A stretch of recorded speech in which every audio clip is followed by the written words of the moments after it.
All right, chapter 2, theories and therapies for nursing practice. This is actually kind of one of my favorite chapters because it gives us some of our background. It gives us our basis for a lot of the things, the nursing theory or nursing practice from the theories that were developed prior that we ended up basing a lot of this mental health nursing practice on. So we're just going to go through these slides and, make sure that you do use the slides to read your book. That way you can actually focus on the things that will be covered on the test. If I don't go into it in big time depth, that means you're not going to see much of it. Doesn't mean you won't see it, or it may not have a little exposing to it when you're testing, but it just means that we will go into more detail about it. That's where you're going to want to focus. So just an intro to this, that the psychological theories help us to explain behavior of our patients and all people around us. Psychological therapies are treatments based on these theories. So we create these psychological interventions to treat patients with the theories we've developed. An overview of theories and therapies and the relevance to nursing and psychiatric mental nursing are described in this chapter. So we're going to start with the psychoanalytic theories. You guys have already heard me talk about Freud a little bit. He is known as the father of psychoanalysis. Brilliant man, a little bit different. Now, I'll tell you something I found to be true in my practice many times is that those that are very much into this type of practice tend to have had issues themselves in some way, so they believe in it. It's hard to believe in something if you haven't been touched by it in one way or another. It doesn't mean that you yourself have experienced it. Maybe it's somebody in your life, but maybe it's you also, and there's no shame in that. So, and we're trying to break that stigma. So some of his things are a little bit different in my opinion, but I could be wrong too. So but what I really love about Freud, one of my most favorite things, and I think he hit it totally on the head with this, is his levels of awareness. So on the right side here, you see his iceberg, all right? So if you look, you've got the conscious level right here, all right? So in the conscious level, and it's also going to come over here as well, you have your thoughts and perceptions. These are memories, thoughts, fantasies, and feelings. These are all things that are right there all the time. So notice how they're just above, they're above the water, so they're with me. They're here with me right now. Now, that doesn't mean that I don't have things that could be pushed down that are also thoughts, memories, feelings, all these things that are here at the top, but that is the conscious level, is the things that are with me each and every day, and it's just there. I can come up with it as quick as I want to, as soon as I think about it. So then your next level of the iceberg is the pre-conscious level, okay? This is material that can be reached through a conscious effort. So these are memories and stored knowledge. So this is where all of your stuff that I tell you is stored until the test, because you don't need to be living it every single day in the conscious level until the test arrives. So that's stored knowledge. That's where you will, when you take NCLEX, all of that will come from your pre-conscious level, all that stored knowledge. And a lot of our memories are here too, specifically our good memories, because a lot of our, and bad memories too, but if they were bad memories to the point of where, they were traumatic, they may be in the unconscious level. So then that's where we're going next. At the bottom of the iceberg is the repressed memories. These are too painful to deal with. They're difficult to retrieve on your own. So remember when I was talking about the patient that we had worked with and really dug up some unconscious level stuff for him and brought it up to the conscious level, and it was really bad. Difficult to retrieve on his own. He couldn't have brought those back on his own. And so you'll notice the things that are listed there are things like fears, violent motives, unacceptable sexual desires, irrational wishes, immoral urges, selfish needs, shameful experiences. Lots of our trauma is down there. So for anybody who's gone through any kind of traumatic experience at any point, even if it was childhood or in adulthood, that can be repressed. The body does that or the brain does that as a protective mechanism for the patient to cope, or for the person to cope. So this happens to many, many, many people. Many more it does happen to versus not happening to. So there can be things even for you in your past that it's so difficult for you to retrieve because you don't want to, your body is protecting you, your brain is protecting you from having to deal with that. it's quite a complex situation, or organ, and a situation, I guess, is maybe not the most accurate word, but for our bodies, for our brain, the fact that it knows how to protect us from these traumatic and sad and horrible things that are down in this unconscious level. So again, that's painful, and we want to block that out. So then the other part of Freud's that I'm actually a pretty big fan of is the personality structure. So he's got the id, the ego, and the superego. So the id drives instincts. So notice I have a baby over here. So a baby is all id driven with the instincts. So that's the pleasure principle, the reflex action, and the primary process. So what that means basically is, I'm hungry, I need to eat. I need to go to the bathroom right now. There is no delaying of anything at this point. I need to go to sleep, I'm going to sleep right now. So if you think about an infant, they are totally id driven, because everything that they need right this moment is going to happen right this moment. There is no delay. So that's the id. The ego is the delaying gratification. So the ego keeps or has the problem solver and the reality tester. So over here to the side, you'll see the guy's hungry. Okay, his stomach's growling. Now the baby can't wait because the baby is id driven. But ego driven, I can say, you know what? I'm hungry, but I can't. I'm in the middle of teaching. There's no way I can go get any food right at this moment. I can wait. I can delay that need to eat for a little bit. Or the reality tester. I'm hungry, but all that's around me is soap and grass, and I'm not going to eat that, so that doesn't work. So I'm going to have to wait. I'll wait until I'm near a restaurant, or I'm home, or it's lunchtime. And then the super ego of a person is the moral component. This is the shoulds and the should nots. Okay, so essentially this is our integrity. This is our integrity to do the right thing, no matter how difficult it is.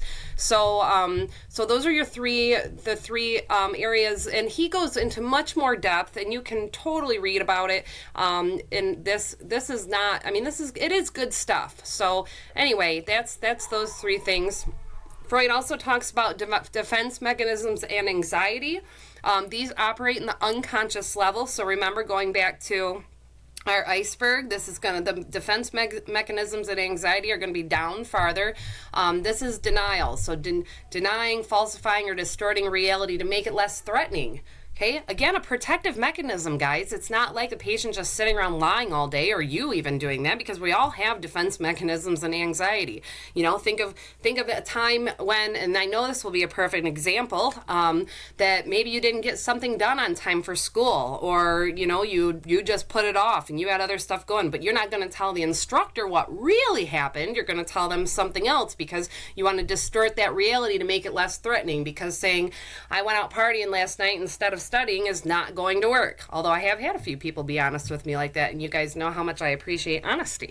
But you know, that's a defense mechanism. That's anxiety, that we're afraid of what the consequences is going to be. So if I distort the reality, if I deny it, if I falsify it, it's going to make it less threatening for me because I'm afraid of the consequences. So that's a normal thing for patients, guys, especially the patients we're dealing with in Brighton. And so Freudian theory and nursing, we have a little outline here on the formation of the personality, the conscious and unconscious influences, which we just discussed, importance of individual talk sessions. Okay, that's us talking with the patient, attentive listening, super important, and you guys are learning about that with the last week in the clinical area. And then transference and countertransference. Remember what those differences are, guys. That transference is where the patient turns me into somebody that they are reminded of. And I gave you a great example of transference with the patient who thought I wasn't giving her her meds. Well, she knew I wasn't giving her her meds, but she was saying I wasn't giving her meds because I reminded her of her sister she was estranged from. That was a negative transference. It made our relationship, the nurse-patient relationship, difficult. And then there's positive transference. And we've got to be careful with that and keeping our decent boundaries, okay?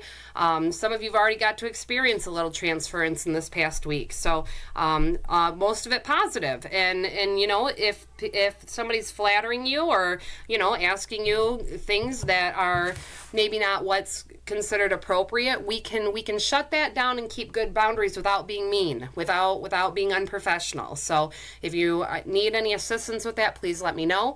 And then countertransference, when we look at the patient as someone in our lives. So for some of you have expressed that you have people in your lives, or you've dealt with people or patients or somebody in your life that has maybe alcoholism. And so it's a little more difficult for you when you are talking with these patients, knowing that they've been using and abusing alcohol, and you've got people in your life that you're upset with because they've harmed you or hurt you, or anybody, that we don't put countertransference on those patients saying, this person hurt me in my life and you're like the person who hurt me, so therefore I don't like you. Because really, guys, everybody's got something. Everybody has something. There's no one who has nothing. There's no one who lives perfectly. So my indiscretions of whatever kind they are no different than the indiscretions of the patient who has alcoholism or has drug addiction. So anyway, be careful with that. And then this part, I'm only going to touch for a super quick second. It says at the top to know table 2-1. What I really mean is just go over table 2-1, because you might see something, but it definitely won't go into anything further than what this chart does right here. This is the part of Freud I'm not a big fan of, and I've already told you guys that. And again, it could be that I just don't like it and it's totally accurate, so I would never say that it's not.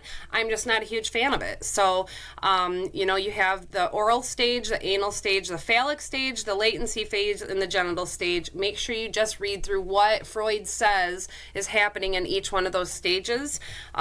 Please do that, though, because if you don't, you won't know those things, and I'm sure that NCLEX will probably do a little touching on this stuff, so I'm giving it to you, but I'm telling you, you don't have to go into major depth with it unless you want to.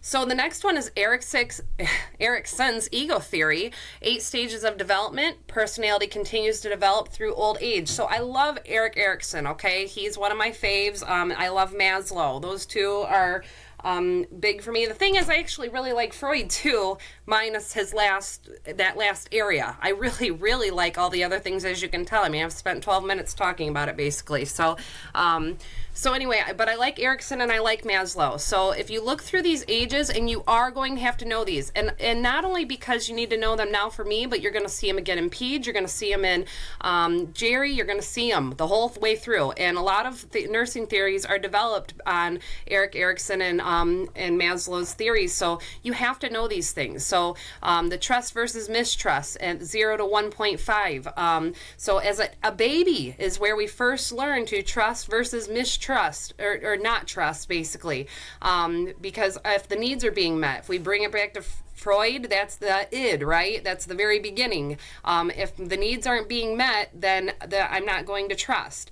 So that happens early on. And actually, there was a video that I showed to a couple classes before. If I can find it, I'll show it to you guys too, that did a little research on like orphanage babies, infants, and how they develop throughout life based on if they got like love and their needs were taken care of right away, if they were held and cuddled, versus if they weren't. So that's that whole trust versus mistrust portion, not getting those needs met, because human touch and love is a need. And I've definitely learned from informing you guys that I'm not a touchy person, that I'm never going to do that again. You guys are like so afraid you're going to upset me. So I'm cool with it, all right? Especially if you need a big hug, come see me. And then so the next one, autonomy versus shame and doubt. So this is 1.5 to 3. Again, very early. So think of what's happening there. Like potty training essentially is happening in that part, right? So autonomy versus shame and doubt. Am I being autonomous, and am I getting the praise for being able to make decisions on my own, or am I getting yelled at every single time I have an accident, let's say? And so I have that shame and I doubt myself. That again is going to come back to the amount of love that and support that this person has. And then the next stage is initiative versus guilt. This is from 3 to 6. So again, that's going to continue on on with that, like being able to hit these milestones. So am I able to initiate and continue? Or do I have a bunch of guilt because I'm being told I'm not making it? I'm going to get through one last more and then have to continue this. But the next one is industry versus inferiority, all right? So 6 to 12. Think of what's happening from first grade to sixth grade, essentially. Or maybe that's seventh grade. But industry, I'm getting out there and being able to do this job that I'm supposed to be doing from ages 6 to 12, or am I inferior and lacking in comparison to others? All right, I'll pick up in just a moment.